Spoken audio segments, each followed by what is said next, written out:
За сайн байцгаана уу хүндэт сонсогчдоо энэ өдрийн мэндийг хүргэе. Шинэхэн бичлэгээрээ уулзаж байгаадаа үнэхээр их баяртай байна. Сүүлийн үед бичлэг оруулахгүй удаж байгааг минь уучлаарай. Ажлынхаа хажуугаар бичлэгээ бэлддэг болохоор заримдаа ачааллын үед цаг зам минь амжихгүй үед байх юм. Тэгэхээр цаашдаа ямар тач 7 хоногт 2-3 чанартай видеогоор та бүхэнтэйгээ уулзаж байх бодолтой байна. Мөн та бүхэн манай суугийн доктортой үйл ажиллагааг дэмжихийг хүсвэл дэлгэцийн зүүн доод болонд байгаа хаан банкны данс руу бодит дэмжлэг үзүүлэх боломжтой шүү гэдгийг хэлмээр байна. За тэгэхээр энэ удаагийн бичлэгээрээ та бүхэндээ 40-50 мянгатад төрж өссөн ч баг тойргийн унган хүүгэгддэг. 1970-ад оны баг тойргийн атман Солгоо инхи буюу Туваны Инхбаатарын түүхийг уншиж үрэхээр бэлтгэлээ. За тэгээд бичлэг эхлэхийн өмнө сонсогчид манай YouTube сувгаа subscribe хийгээгүй subscribe хийгээд мөн бичлэг дээр лайк дараад комент бичиж үзэхээ бидгийн мартаарай гэж хүсмээр байна. Таны дарсан лайк бичсэн комент бүхний тоогоор YouTube-ийн алгоритм манай бичлэгийг илүү олон хүнд санал болгож бүгдээрээ илүү олоолаа болоход маш их тусалж байдаг шүү гэдгийг хэлэхэд таатай байна. За ингээд хамтдаа бичлэг рүүгэн орцгоё. 70-ад оны баг тойргийн атман Туваны Инхбаатар буюу Солгоо инхийг ихчээр 1977 онд цэргээс дөнгөж халагдаад шоронгийн хаалга татаж бүр 2004 он хүртэл тасралтгүй 27 жилийн ял эдэлжээ. Гэхдээ тэр 40-50 мянгатын унган хүүхэд боловч 7 настайгаас баг тойрогт гэр нүүж ирснээр тэнд амьдэрсэн юм байх. Шижигнсэн залуу насаа шоронд өнгөрөөж нэгэн насныхаа амьдралыг золиосолсон тэрбээр эдүгээ алдсан амьдралаа нөгөхийг хичээж яваана сайн хэрэг. Ер нь овгор товгор гэж олонний дунд овоож товоох тун аюултай. Солгоо инхи ийм алдрыг хүртснээрээ огтхонж хожсонгүй. Тэрбээр 1974 онд барилгын цэргийн дэг 73 дугаар ангид хуваарлагдаж очоод дэг диаграм гээчийг өөрийн биеэр үзэж улмаар халагдах үедээ атман цэргийн тоонд орж савал хийвэл зодоонуудын хийх болжээ.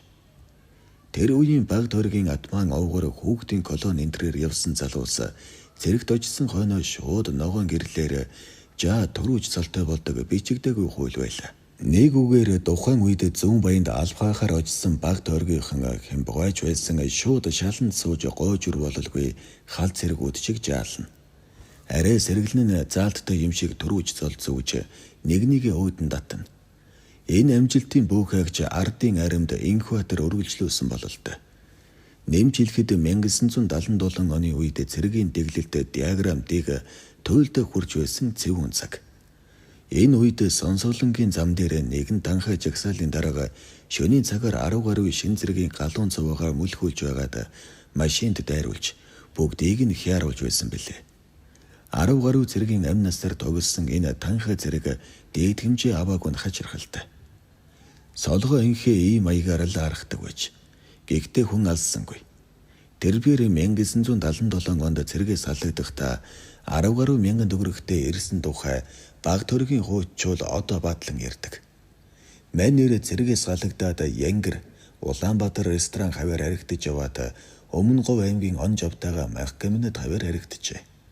Тэгээд бие хөөргөж дэвргээд аримд атман байснаа харуулах гэж албахаж явсан цэргийнхээ анги руу таксиджээ. Тэнд орж ирээд доод оныхоо цэргүүдийг баахан дэгэлсэн байна. Энэ үед Солгоо инхи өчүүхэн юмнаас болж 20 жилийн турш шоронгоор гэр хийн гэдгээ огтхонч санссангүй. Архины халуунаар атман хүн болж дөвчгнөх тэрэнд их л аятайхан байсан бололтой. Мань нэр нэг цэргийг чанаадж унгатал ангийн жижүүр ирлээ гэж нэвал хашгирчээ.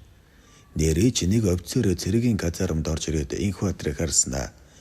Хөөе инхэг ба халагдчихад бидхий давраад агараа. Одоо ч юм уу энд хэрэггүй.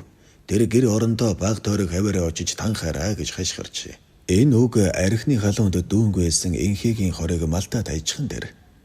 Тэгээд офицертэй гар зөрөлдөг танхаа цэрэг болохоо харуулах гэж инхи мөнөх офицерыг шууд солгоо гараараа зөхөж унгаад дээрээс нь дэвсэлж багтааваа хангасан байна.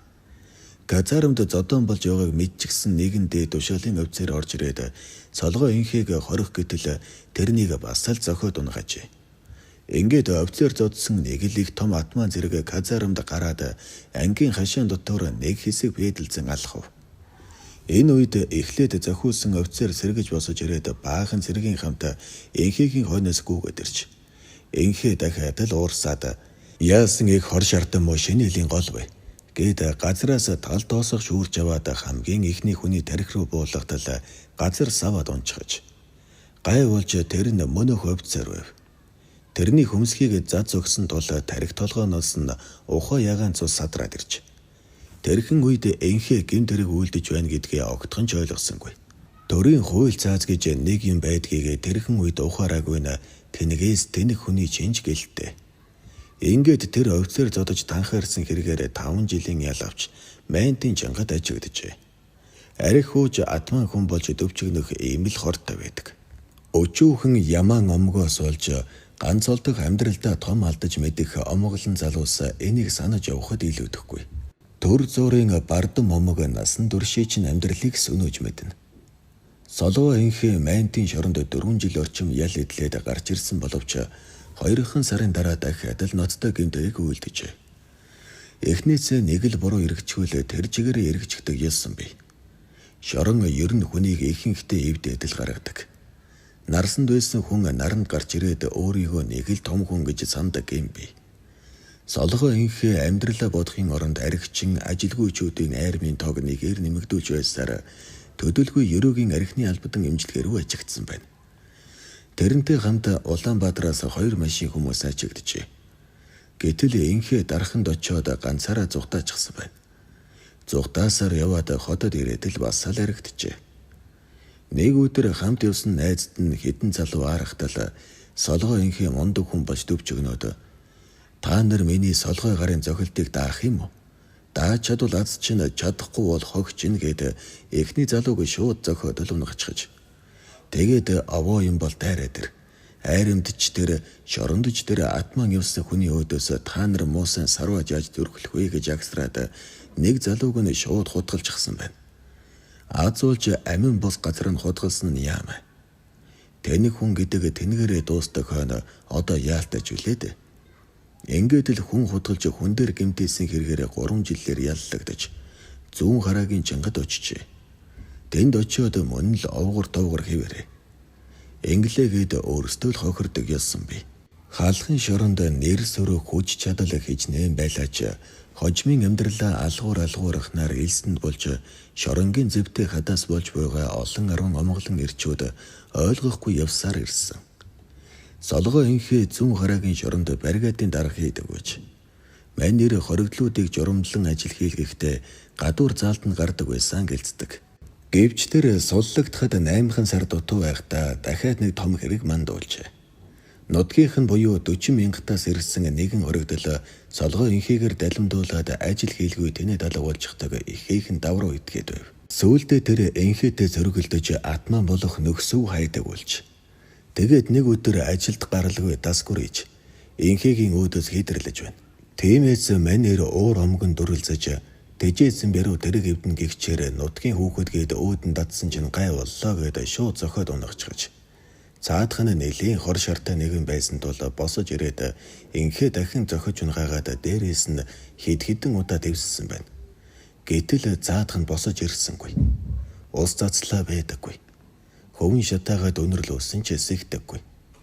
Ингээд газар дээрээ үйлдэл дээрээ нас барчихан дээр. Солгоо энхээ тэрний шанааны суудсыг дасцогчсон байжээ. Манер элэнцгийнхэн шоронгоос суллагдах билээ. Харин ч бүр хүн амны хэрэгээр 12 жилийн ял нэмүүлээд онцгой дэглэмтэй авдрантын хорих ангид очижээ. Тэнд маха идэж тамаа зайж явсаар жангийн шоронд дэглэм буугаад багнуурын шоронд ирсэн байна. Тэнд баг тойргийн атман наа гам болдо зөвлөл хийж бас том шаава гяндангаас дэглэм буужсан сууж байлаа. Наа гам болдо солгоо энхийг ажиллахнаас буухад досож аван хооллож ундлан өмсөж зүухийг нь өгөөд галдаа авчээ. Тэр үед солгоо энхээ уг нь миний төрсэн газар шороо 40 мянгат. Би 40 мянгатын бацаануудыг шоронд өөд нь их татсан да. Гэвч хүн тижээвэл толгой зустна гэдгээр би их муу даварсан бацаанаас болж сайхан 10 жилээ шоронд өнгөрөөлөө. Гэтэл надад шорон мөрдөнд дандаа тусдын болж явсан эрчүүд нь баг тойргийнхан байсан. Ганцхан жишээ дурдахад Горки номын сантай цагаан байранд төрж илсэн наа ган болтыг маш их үнэлдэг. Халахын чангийн шоронд зөвлөл журмын заалттай цоошин орос хороомоос салгадгүй ир байсан да. Тэр надад маш их тусдын болж байлаа. Бид хоёр наранд ч нөхөрлөж явлаа. Тэр маань 90 оны дунд үед бурхан болсон. Харин ахиж би 40-50 мянгатынханд гар сонгохгүй. Үүгээр цэг тавья гэж хэлж байсан гэдэг. Солгоо инхээ энэ маягаар халахын шоронд босоо чигээрээ явсаар 2004 онд шоронгоос суллагджээ. Шал утгагүй зүйлээс болж 27 жилийнхээ амьдралыг үрсэн тэр эдүгээ алдсан амьдралаа нөхөн сэргийхийн тулд чадах ядгаараа хөдөлмөрлөж яваа гэжээ. Энэ хүрээд та бүхэндээ бэлтгэн хүргэж байгаа өнөөдрийн бичлэг маань өндөрлөж байна. Хэрэв бичлэг таалагдсан бол YouTube сувгаа subscribe хийгээд мөн бичлэг дээрээ лайк дараад комент бичээд үзэхээ битгий мартаарай гэж хүсмээр байна. Таны дарсан лайк, бичсэн комент бүхний тоогоор YouTube-ийн алгоритм манай бичлэгийг илүү олон хүнд хүргэж хэдүүлээ маш олоола болоход маш их тусдын болж байдаг шүү. Мөн манай сувагт бодит дэмжлэг үзүүлэхийг хүсвэл бичлэгний зүүн доорх буланд байгаа хаан багны данс руу донешн хийлгэж болно шүү гэдгийг хэлэхэд таатай байна.